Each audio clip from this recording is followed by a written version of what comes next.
Hello दोस्तों, आप कैसे हैं। मैं उम्मीद करता हूं कि आप लोग अच्छे होंगे। तो दोस्तों चलिए हम लोग अपने करंट अफेयर के सेक्शंस को आगे बढ़ाते हैं और आज हम लोग सब 25 महत्वपूर्ण प्रश्न क्वेश्चंस को देखते हैं जो आपके एग्ज़ाम्स के लिए काफ़ी ज़्यादा इंपॉर्टेंट है। दोस्तों जैसा कि आपको पता है कि 2025 में बहुत सारे एग्ज़ाम्स होने वाले हैं और इन सारे एग्ज़ाम्स के लिए करंट अफेयर्स का एक अपने आप में बहुत बड़ा एक रोल होता है आपके रिजल्ट्स के लिए।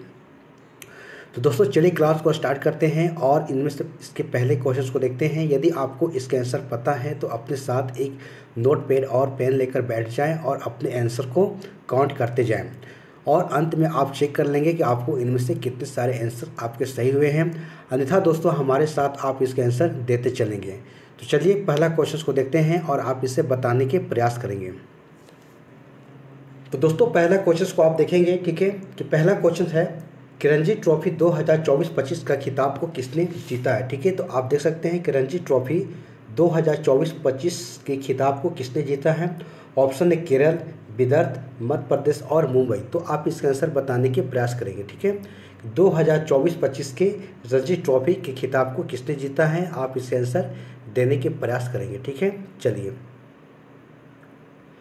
तो दोस्तों जैसा कि आपको पता है कि विदर्भ ने रणजी ट्रॉफी 2024-25 के खिताब को जीत लिया। कौन? तो विदर्भ जीता है। ठीक है, उसके बाद इसमें देखेंगे दोस्तों कि विदर्भ और केरल के बीच में यह फाइनल मुकाबला हुआ था, जिसमें यह देखा जाए तो विदर्भ जो है यहाँ पर जो है चैंपियनशिप घोषित किया गया। ठीक है, तो इस चीज़ को आप यहाँ पर ध्यान में रखिएगा। ठीक है, चलिए।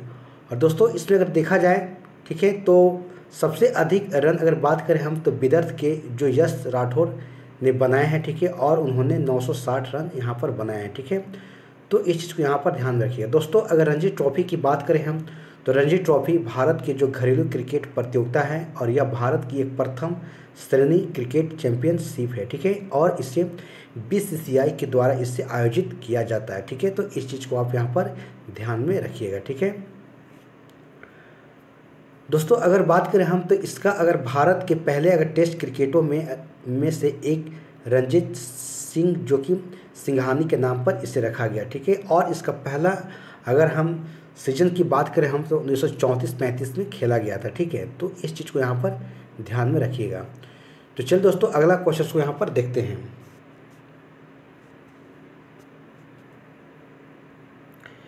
देखिए दोस्तों अगला क्वेश्चन यहाँ देख सकते हैं, ठीक है, कि the India country economics memorandum becoming a high income economy in A generation report किसने जारी की है। ठीक है, तो आप देख सकते हैं कि क्वेश्चन है कि the India country economic memorandum becoming a high income economy in A generation report को किसने जारी किया है। ठीक है, तो आप इसके आंसर बताने के प्रयास करेंगे। तो ऑप्शन है कि विश्व बैंक, अंतर्राष्ट्रीय मुद्रा कोष, संयुक्त राष्ट्र या फिर विश्व व्यापार संगठन। तो आप इसके आंसर बताने के प्रयास करेंगे कि the India country economic memorandum becoming a high income economy in A generation report को किसने जारी किया है। ठीक है, तो आप इसके आंसर बताने के प्रयास करेंगे।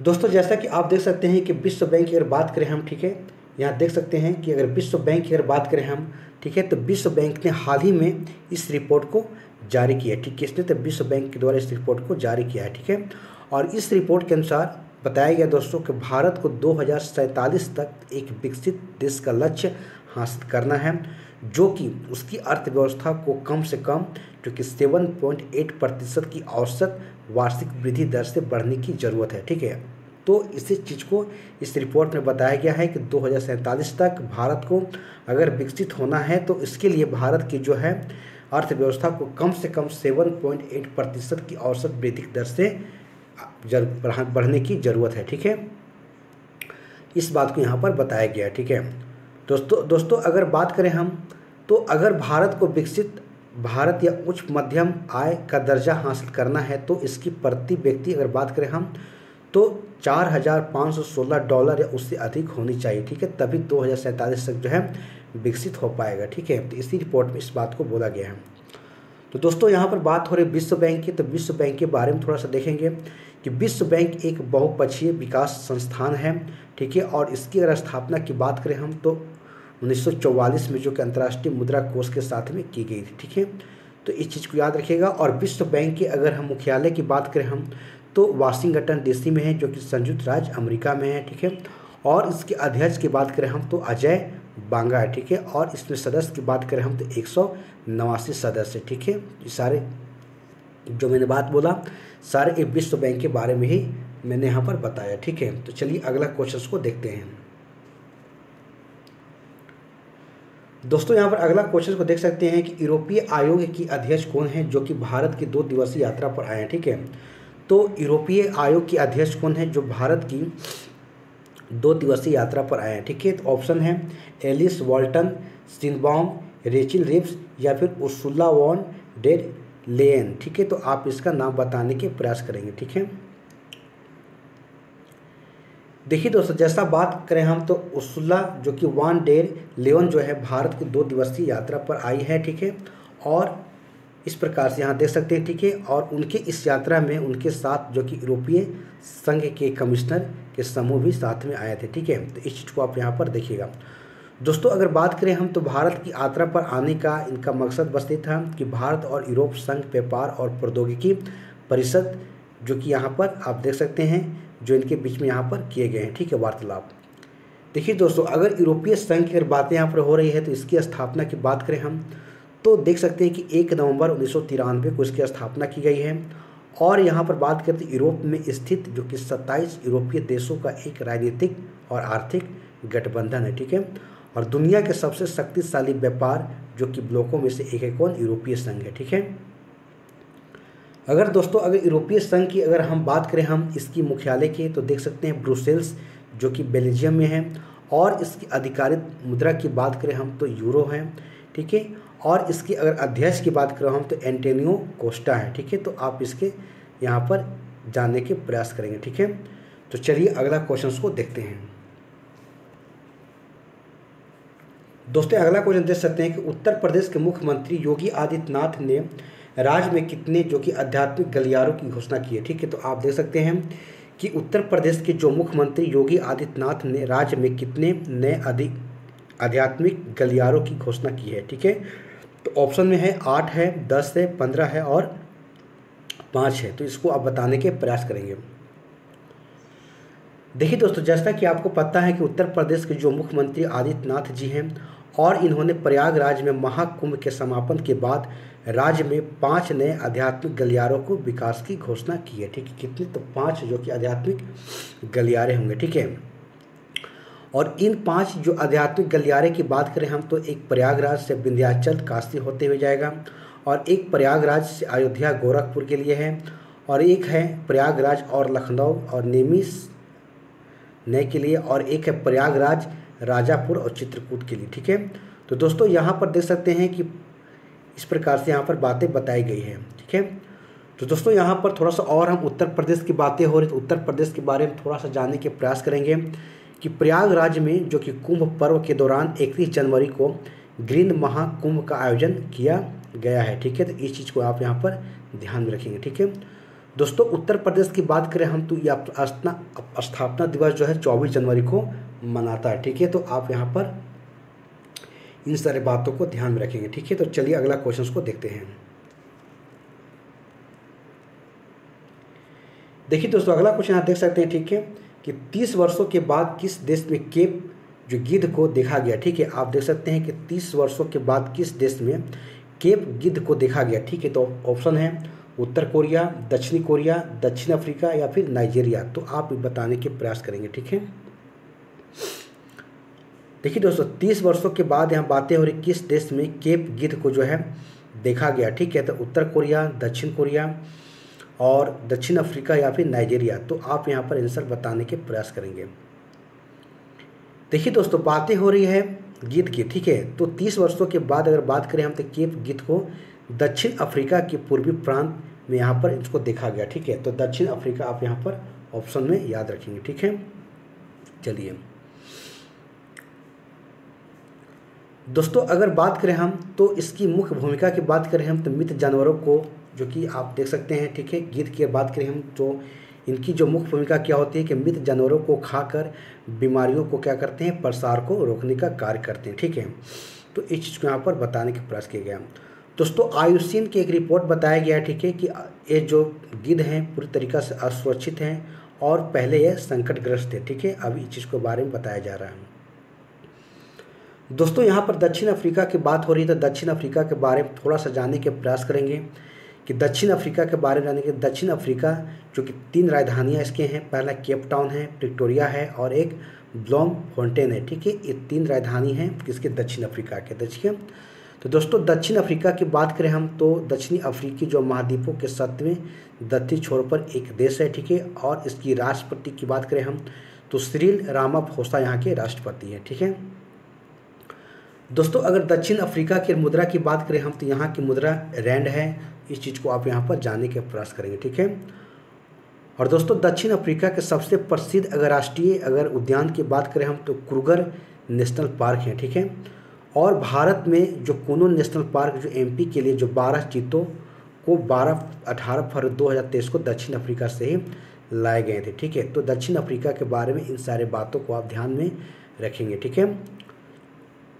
चलिए दोस्तों तो आगे क्वेश्चंस को देखते हैं, ठीक है। आइए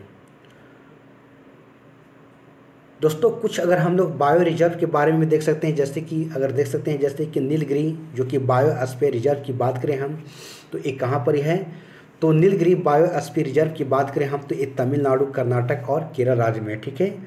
उसके बाद अगर नंदा देवी की बात करें हम तो ये उत्तराखंड में है। उसके बाद नोकरेक जो कि बायो रिजर्व की बात करें हम तो ये कहाँ है, मेघालय में, ठीक है। उसके बाद दोस्तों ग्रेट निकोबार अगर बायो रिजर्व की बात करें हम तो ये अंडमान निकोबार द्वीप समूह में है। और मन्नार की खाड़ी की बात करें हम तो तमिलनाडु में है।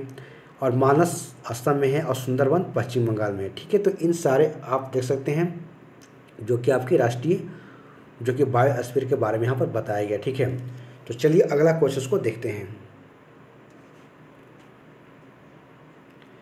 देखिए दोस्तों अगला क्वेश्चन है कि हार्ट लैम्प्स पुस्तक की लेखिका कौन है जिसे अंतर्राष्ट्रीय बुकर पुरस्कार की सूची में शामिल किया गया, ठीक है। तो हार्ट लैम्प्स पुस्तक की जो लेखिका कौन है जिसे अंतर्राष्ट्रीय बुकर पुरस्कार की सूची में शामिल किया गया है, तो वह है भानु मुश्ताक, स्टर्लिंग कीरे, गगन गिल या फिर अरुंधति राय। तो आप इसका नाम बताने के प्रयास करेंगे, ठीक है। तो दोस्तों जैसा कि आपको पता है कि एक जो कि बानू जो कि मुश्ताक की बात करें हम तो एक कन्नड़ लेखिका है और इन्हें जो कि हार्ट लैम्प्स 2025 के लिए अंतर्राष्ट्रीय बुकर पुरस्कार के लिस्टेड में इनको शामिल किया गया है, ठीक है। तो आप इस चीज़ को यहाँ पर ध्यान में रखेंगे, ठीक है। दोस्तों अंतर्राष्ट्रीय जो कि बुकर पुरस्कार की बात करें हम तो इसकी स्थापना 2005 में की गई थी और इस पुरस्कार को पहले मैन बुकर इंटरनेशनल पुरस्कार भी कहा जाता था, ठीक है। और दोस्तों इस पुरस्कार में बात करें हम तो 50,000 पाउंड की पुरस्कार राशि लेखक को दी जाती है और इस प्रकार से यहाँ पर देख सकते हैं, ठीक है। दोस्तों अगर अंतर्राष्ट्रीय बुकर पुरस्कार की बात करें हम तो गीतांजलि श्री को 2022 में अंतर्राष्ट्रीय बुकर पुरस्कार मिला था, ठीक है। तो इस चीज़ को ध्यान में रखेंगे। और 2024 की बात करें तो अंतर्राष्ट्रीय जो बुकर पुरस्कार जर्मनी की लेखिका जेनी एपेनवे को दिया गया था, ठीक है। चलिए तो अगला क्वेश्चन को देखते हैं। दोस्तों यहाँ देख सकते हैं कि किस राज्य में पहला जो कि सहायक उत्पादक केंद्र जो कि स्थापित किया गया है, ठीक है। तो किस राज्य में पहला सहायक उत्पादन केंद्र स्थापित किया गया है, ठीक है। तो ऑप्शन है मिजोरम, असम, त्रिपुरा या पश्चिम बंगाल। तो आप ये आंसर बताने के प्रयास करेंगे कि किस राज्य में पहला सहायक उत्पादन जो कि केंद्र स्थापित किया गया है, ठीक है। तो इसका ऑप्शन बताने के प्रयास करेंगे। देखिए दोस्तों त्रिपुरा की बात करें, त्रिपुरा के सिपाही जाला जिले में एक पूर्वा लक्ष्मी बिल में जो कि पहला सहायक उत्पादक केंद्र स्थापित किया जाएगा, इस बात को यहाँ पर बताया जा रहा है। कहाँ पर, तो त्रिपुरा में, ठीक है। और सहायक उत्पादक केंद्र की बात करें दोस्तों तो यह क्या है, तो इसके संस्थापक की बात करें हम तो भारतीय कृत्रिम जो कि अंग निर्माण निगम है, इसके संस्थापक हैं। और अगर मंत्रालय की बात करें दोस्तों केंद्रीय सामाजिक न्याय और अधिकारिता मंत्रालय है। इसका उद्देश्य है कि स्थानीय आबादी के लिए रोजगार के अवसर पैदा करते हुए सहायक उपकरणों तक पहुंच को बढ़ावा देना, ठीक है। आप इस चीज़ को यहाँ पर ध्यान में रखेंगे, ठीक है। तो चलिए अगला क्वेश्चन को देखते हैं।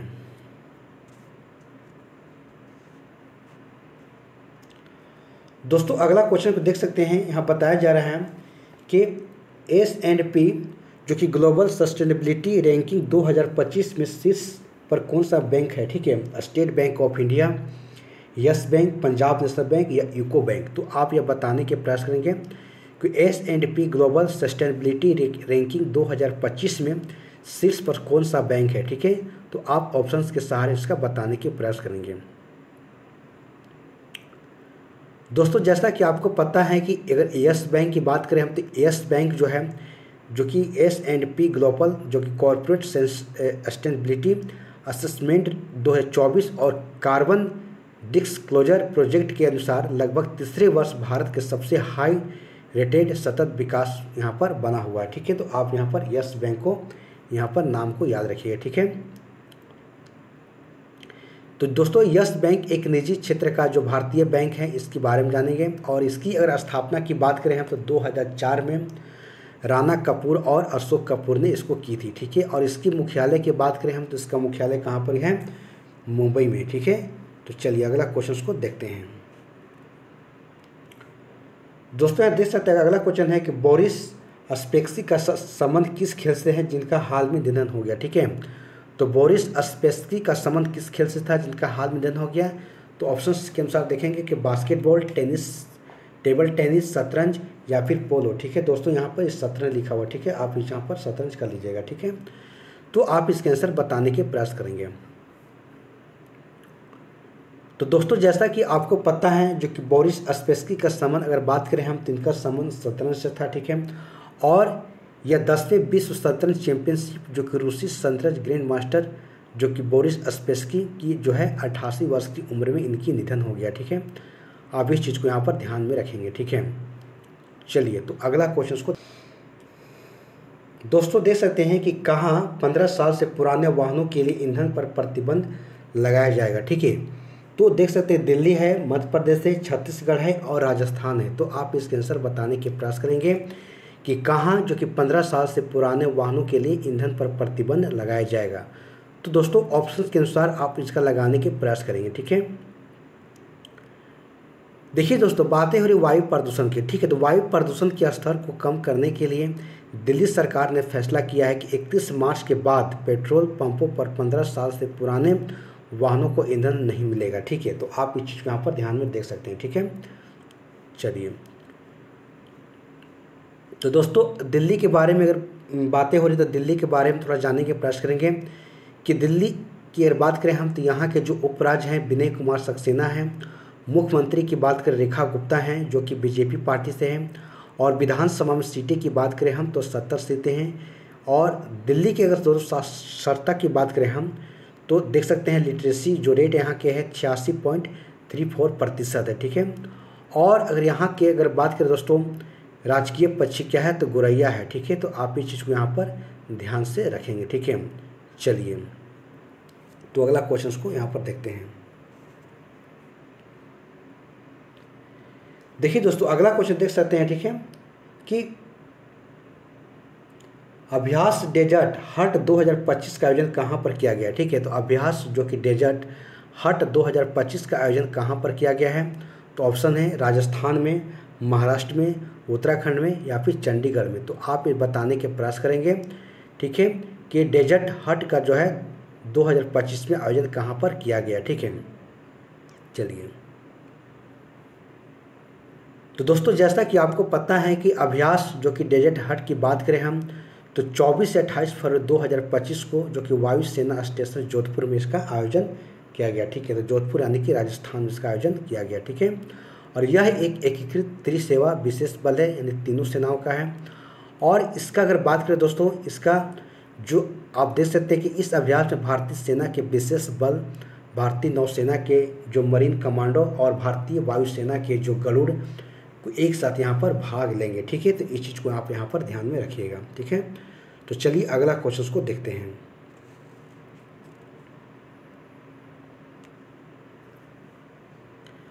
दोस्तों अगला क्वेश्चन देख सकते हैं कि विश्व जो कि वन्य जीव दिवस किस दिन मनाया जाता है। ऑप्शन 1 मार्च को, 2 मार्च को, 3 मार्च को या फिर 4 मार्च को। तो आप आंसर बताने के प्रयास करेंगे कि विश्व वन्य जीव दिवस कब मनाया जाता है। ठीक है, चलिए, तो दोस्तों जैसा कि आपको पता है कि विश्व जो कि हम वन्य जीव दिवस जो है 3 मार्च को मनाते हैं। कब? 3 मार्च को मनाते हैं, ठीक है। इस चीज़ को आप यहाँ पर ध्यान रखेंगे।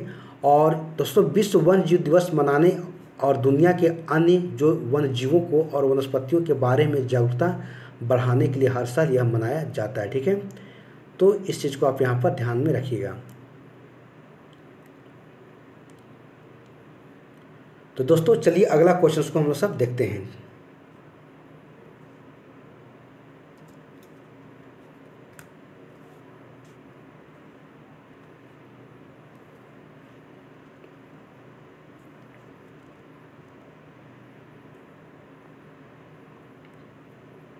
तो दोस्तों यहाँ पर देख सकते हैं, ठीक है, कि 2025 में ऑस्कर बेस्ट फिल्म पुरस्कार किस फिल्म को मिला, ठीक है। तो ऑप्शन है द ब्रूटलिस्ट, अनोरा और एमिलिया पेरेज या फिर वीकेंड को। तो आप यहाँ पर बताने के प्रयास करेंगे कि 2025 के ऑस्कर में बेस्ट फिल्म का पुरस्कार किस फिल्म को मिला है, ठीक है। तो ये बताने के प्रयास करेंगे, ठीक है। दोस्तों जैसा कि आपको पता है कि 2025 की अगर ऑस्कर की बात करें तो बेस्ट फिल्म जो है अनोरा को दिया गया। किसे? तो अनोरा को दिया गया। तो आप यहाँ पर अनोरा लगाने के प्रयास करेंगे, ठीक है। तो दोस्तों अगर बात करें हम तो इस चीज़ को आप यहाँ पर ध्यान रखिएगा, ठीक है। और ऑस्कर अवार्ड की बात करें तो अकादमी पुरस्कार के नाम से इसके जाने जाते हैं और जो फिल्म जगत का सबसे प्रतिष्ठित सम्मान इसे माना जाता है, ठीक है। और इसकी स्थापना की बात करें हम ऑस्कर अवार्ड की तो 1929 में इसे प्रदान किया जा रहा है, ठीक है। और यह प्रतिवर्ष की बात करें तो academy of motion picture art and science के द्वारा प्रदान किया जाता है, ठीक है। तो इस चीज़ को आप यहाँ पर ध्यान से रखिएगा, ठीक है। चलिए तो अगला क्वेश्चन को देखते हैं। यहाँ पर देख सकते हैं अगला क्वेश्चन है कि Bengaluru open 2025 ATP challenger tennis प्रतियोगिता के खिताब को किसने जीता है। तो आप ये बताने के प्रयास करेंगे कि ये किसने जीता है, ठीक है। ऑप्शन है किरियन जैक्वेट, ब्रेडन हॉल्ट या फिर डेलिबोर सोसिना या फिर अनिरुद्ध चंद्रशेखरम। तो आप ये बताने के प्रयास करेंगे कि Bengaluru open 2025 ATP challenger tennis प्रतियोगिता का खिताब को किसने जीता है, ठीक है। चलिए तो दोस्तों जैसा कि आपको पता है कि Bengaluru open 2025 ATP challenger tennis जो प्रतियोगिता का खिताब किसने जीता है तो ब्रेडन हॉल्ट जीते हैं, ठीक है। और ये कहाँ के रहने वाले हैं तो ये अमेरिका के रहने वाले हैं, ठीक है। इस चीज़ को आप यहाँ पर ध्यान से रखिएगा, ठीक है। और दोस्तों अगर युगल विजेता की बात करें हम तो अनिरुद्ध जो कि चंद्रशेखरम भारत और रे है जो कि ताइवान के हैं जिसने युगल विजेता यहाँ पर जीते हैं, ठीक है। तो इस चीज़ को आप यहाँ पर ध्यान में रखिएगा। चलिए तो अगला क्वेश्चन को देखते हैं। दोस्तों अगला क्वेश्चन देख सकते हैं कि भारत सरकार के किस मंत्रालय ने स्वावलंबनी पहल को शुरू किया, ठीक है। तो आप देख सकते हैं क्वेश्चन है कि भारत सरकार के किस मंत्रालय ने स्वावलंबनी पहल शुरू की है, ठीक है। तो ऑप्शन है केंद्रीय कौशल विकास और उद्यमिता मंत्रालय या सांस्कृतिक मंत्रालय या विदेश मंत्रालय या सूचना और प्रसारण मंत्रालय। तो आप यह बताने के प्रयास करेंगे, ठीक है, कि भारत सरकार के किस मंत्रालय ने स्वावलंबनी पहल को शुरू की है, ठीक है। तो ऑप्शंस के अनुसार आप इसके आंसर बताने के प्रयास करेंगे। दोस्तों जैसा कि आपको पता है कि देश में महिला उद्यमिता को बढ़ावा देने के लिए केंद्रीय कौशल विकास और उद्यमिता मंत्रालय ने नीति आयोग के सहयोग से स्वावलंबनी पहल की शुरुआत की है, ठीक है। तो आप यहाँ पर केंद्रीय जो कि आप देख सकते हैं कि केंद्रीय कौशल विकास और उद्यमिता मंत्रालय, ठीक है। तो आप यहाँ पर नाम को याद रखेंगे, ठीक है। चलिए अगला क्वेश्चन को देखते हैं।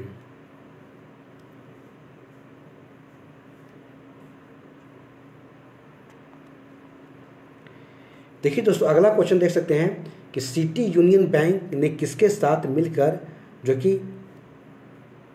ठीक है ब्रांडेड क्रेडिट कार्ड लॉन्च किया, ठीक है। ब्रांडेड क्रेडिट कार्ड को लॉन्च किया है। तो आप इसके आंसर बताने के प्रयास करेंगे, ठीक है, ठीक है, कि सिटी यूनियन बैंक जो कि CUB ने किसके साथ मिलकर को ब्रांडेड क्रेडिट कार्ड को लॉन्च किया है, ठीक है। तो ऑप्शन है Chennai super king, Lucknow super joint, Punjab king या फिर गुजरात जॉइंट। तो आप इसके आंसर बताने के प्रयास करेंगे, ठीक है। चलिए देखिए दोस्तों अगर सिटी यूनियन बैंक की बात करें हम तो यह चेन्नई सुपर किंग के साथ जो मिलकर को ब्रांडेड क्रेडिट कार्ड को लॉन्च किया है, ठीक है। तो आप यहाँ पर देख सकते हैं किसकी चेन्नई सुपर किंग के साथ, ठीक है। तो इस चीज़ को आप यहाँ पर ध्यान में रखेंगे, ठीक है दोस्तों। इस पहल का उद्देश्य यही है कि प्रशंसकों को, जो कि प्रशंसक होंगे, को भागीदारी को बढ़ावा देना और उनकी अपनी पसंदीदा जो कि फ्रेंचाइजी से और अधिक जुड़ने का मौका देना, ठीक है। इनका मेन मकसद है, ठीक है। और दोस्तों सिटी यूनियन बैंक एक भारतीय निजी क्षेत्र का बैंक है, ठीक है। और इसकी स्थापना जो कि 31 अक्टूबर 1904 को की गई थी, ठीक है। और इसका मुख्यालय की बात करें हम तो कहाँ पर, ये तमिलनाडु के कुंभकोणम में है, ठीक है। तो चलिए अगला क्वेश्चन को देखते हैं दोस्तों। यहाँ पर बात है चेन्नई सुपर किंग की। इसके बारे में देखेंगे कि आईपीएल की जो कि फ्रेंचाइजी क्रिकेट टीम है और यह टीम तमिलनाडु के चेन्नई में स्थित है और साल 2008 में इसकी स्थापना की गई थी, ठीक है। और वर्तमान में अगर बात करें तो इस चेन्नई सुपर किंग के जो कप्तान हैं ऋतुराज गायकवाड़ हैं, ठीक है। तो आप इस चीज़ को यहाँ पर ध्यान से रखिएगा। चलिए तो अगला क्वेश्चन को देखते हैं।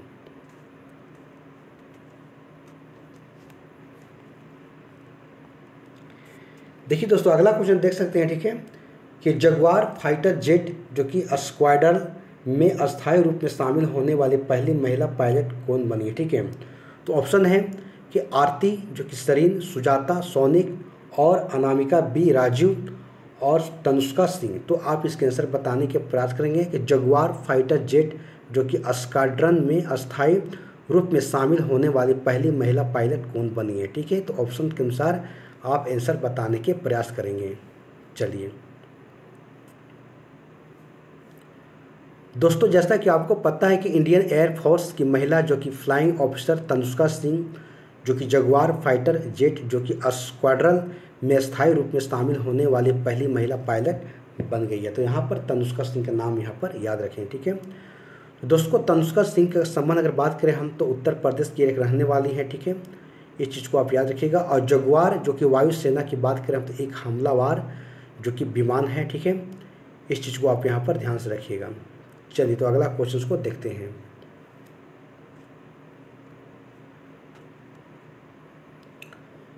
दोस्तों आप देख सकते हैं अगला क्वेश्चन है कि भारत सरकार के राजस्व सचिव का आंतरिक प्रभार किसे दिया गया, ठीक है। तो भारत सरकार के जो राजस्व सचिव का आंतरिक प्रभार किसे दिया गया है, तो ऑप्शन है कि टीवी रामचंद्रन और उसके अनंत नागेश्वरन, अजय कुमार सूद या फिर अजय सेठ। तो आप इसके आंसर बताने के प्रयास करेंगे कि भारत सरकार के राजस्व सचिव का आंतरिक प्रभार किसे दिया गया है, ठीक है। तो दोस्तों यहाँ पर बताने के प्रयास करेंगे, ठीक है।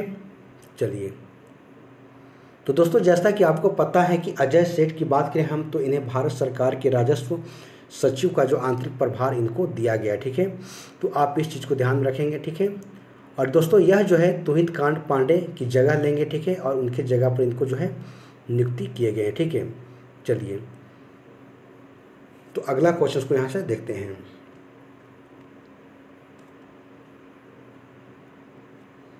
दोस्तों यहाँ देख सकते हैं, ठीक है, कि किस देश में यूक्रेन को मिसाइल के लिए 14,000 करोड़ रुपए की मदद किया, ठीक है। दोस्तों यहाँ पर मिसाइल लिखा हुआ, ठीक है, आप यहाँ पर मिसाइल मानिएगा, ठीक है। तो किस देश में यूक्रेन को मिसाइल के लिए 14,000 करोड़ की मदद की है, ठीक है। ऑप्शन है अमेरिका, उसका चीन, ब्रिटेन और पोलैंड। तो आप इसके आंसर बताने के प्रयास करेंगे। तो दोस्तों जैसा कि आपको पता है कि ब्रिटिश जो पीएम कीर स्टारमर यूक्रेन को 14,000 करोड़ रुपये की मदद करने की फैसला किया है, ठीक है। तो ब्रिटेन के जो अभी वर्तमान में जो यहाँ पीएम है कीर स्टारमर, ठीक है, जिन्होंने 14,000 करोड़ रुपये की मदद करने का फैसला लिया है। किसको, तो इसको तो आप देख सकते हैं यूक्रेन को, ठीक है। चलिए तो दोस्तों यूक्रेन की बात करें हम तो यूक्रेन एक जो कि पूर्वी यूरोप का एक देश है और इसकी राजधानी की बात करें हम तो कीव है। और यूक्रेन के जो राष्ट्रपति है वोलोडिमिर जेलेंस्की है। इस चीज़ को यहाँ पर ध्यान में रखिएगा, ठीक है। तो दोस्तों यूक्रेन के बारे में आप देख सकते हैं कि इसकी सीमा रूस, बेलारूस, पोलैंड, स्लोवाकिया और हंगरी, रोमानिया और मालदोवा से मिलती है, ठीक है। तो चलिए अगला क्वेश्चन को देखते हैं।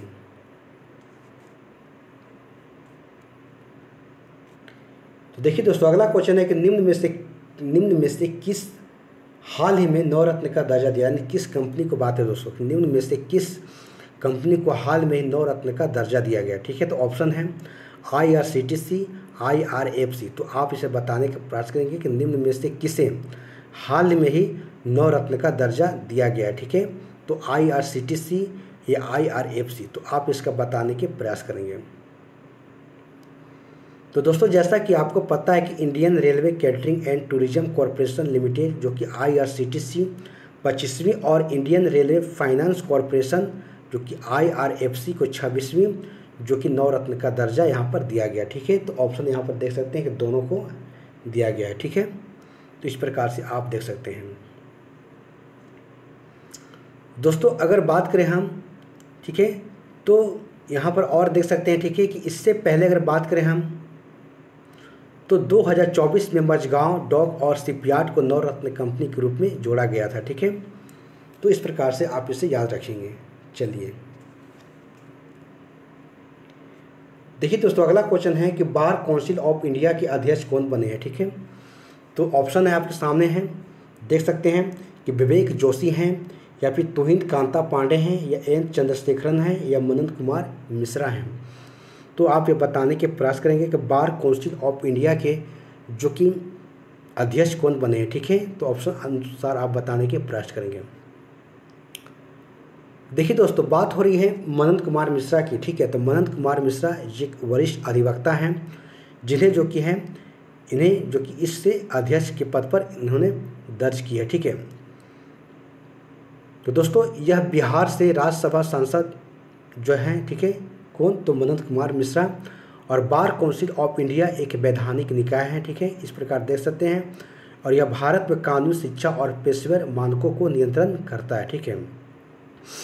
तो इस प्रकार से आप देख सकते हैं, ठीक है। तो चलिए अगला क्वेश्चन को देखते हैं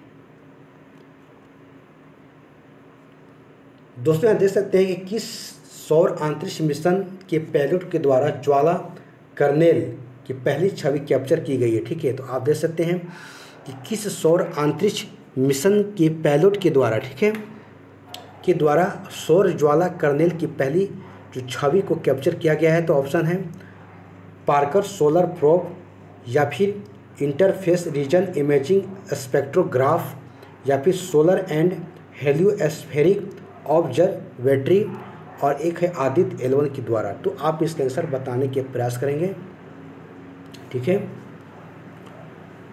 तो दोस्तों जैसा कि पता है, अगर हम आदित्य L1 की बात करें हम, तो भारत के सौर अंतरिक्ष मिशन आदित्य L1 पर लगे सोलर जो कि अल्ट्रा वायलेट इमेजिंग टेलीस्कोप के द्वारा जो एक शक्तिशाली और सौर ज्वाला कर्नेल का अभूतपूर्व दृश्य को कैद किया गया है, ठीक है। तो आप इस चीज़ को ध्यान में रखेंगे, तो आदित्य L1 के द्वारा, ठीक है। चलिए तो दोस्तों जैसा कि आपको पता है कि 2 सितंबर 2023 को आदित्य L1 मिशन को लॉन्च किया गया था और 6 जनवरी 2024 को अंतरिक्ष यान को पहले पृथ्वी सूर्य लैग्रेंज जो बीच के जो होती बिंदु है के चारों ओर एक बड़े हैलो कक्षा में सफलतापूर्वक स्थापित किया गया है, जिसे लैग्रेंज बिंदु L1 के रूप में जाना जाता है, ठीक है। तो आप इस चीज़ को यहाँ पर ध्यान में रखिएगा, ठीक है। चलिए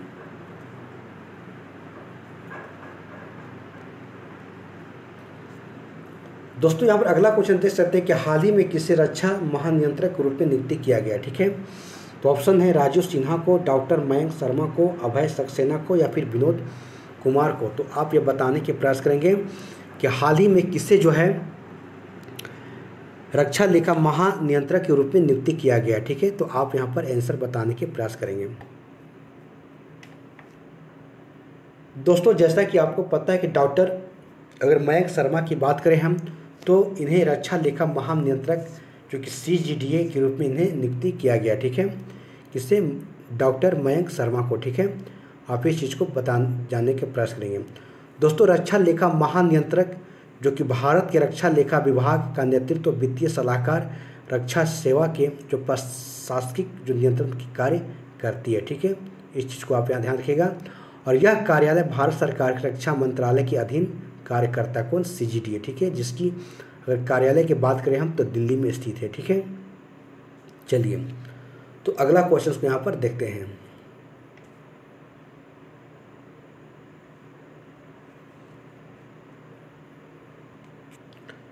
दोस्तों यहाँ देख सकते हैं कि हाल ही में किसे जो कि फोर्ब्स इंडिया के लीडरशिप अवार्ड से सम्मानित किया गया? ठीक है, तो ऑप्शन है सचिन तेंदुलकर, MS धोनी, राहुल गांधी या फिर जय शाह। ठीक है, तो किससे?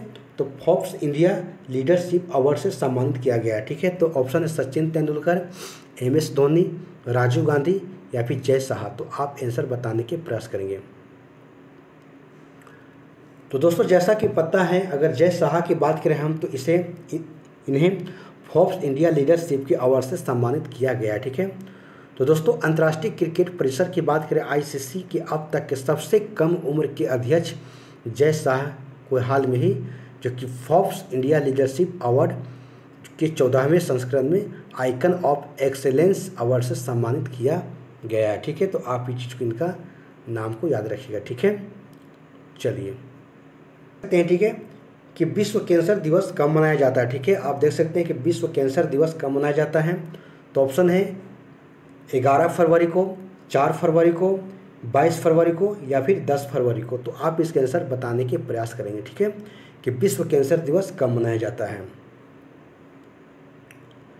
तो दोस्तों जैसा कि आपको पता है कि विश्व कैंसर दिवस जो है 4 फरवरी को मनाया जाता है। इस प्रकार से आप जो है इसके आंसर याद रखेंगे। ठीक है, तो दोस्तों इस प्रकार से आज का जो हमारा करंट अफेयर का सेक्शन था समाप्त हो जाता है।